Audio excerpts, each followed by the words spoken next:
بڑی نشانیوں کا معنی یہ ہے کہ وہ چیز عجیب و غریب ہو، عام طور پر لوگ وہ چیز پیش نہ آتی ہو۔ مثال کے طور پر سورج کس طرف سے نکلتا ہے؟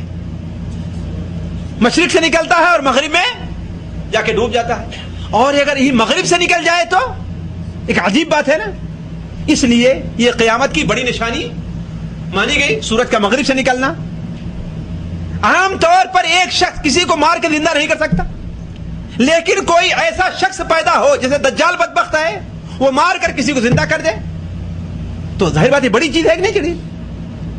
کسی کے کہنے سے ہم نے نہیں دیکھا کہ آسمان سے بارش ہو رہی ہو کہ یہ آسمان اپنی بارش نازل کر، لیکن اگر کسی کے کہنے سے بارش نازل ہونے لگے تو اس کا کیا معنی ہے؟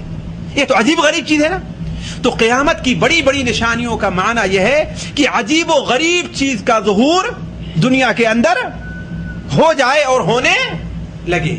تو آپ صلی اللہ علیہ وسلم نے جن چھوٹی نشانیوں کی یا بڑی نشانیوں کی نشاندہی کی ہے، ان میں مہدی کا ظہور اور دجال کا خروج دونوں ہے۔ مہدی کا ظہور اور دجال کا خروج دونوں ہے۔ آج کی یہ مجلس مہدی سے متعلق ہوگی اور کل کی مجلس دجال سے متعلق انشاءاللہ، اگر اللہ تبارک و تعالی صحت اور زندگی بخشی تو رہے گی۔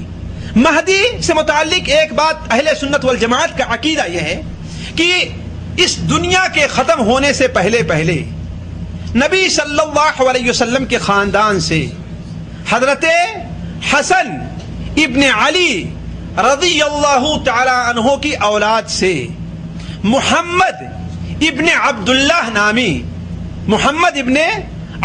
نامی ایک مصلح ضرور پیدا ہوگا، جو دنیا کو انصاف اور عدل سے بھر دے گا، جس طریقے سے کہ دنیا اس کے پہلے ظلم اور ستم سے بھر گئی ہوگی۔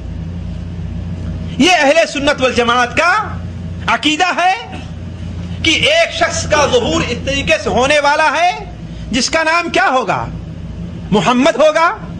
اس کے باپ کا نام کیا ہوگا؟ عبداللہ ہوگا۔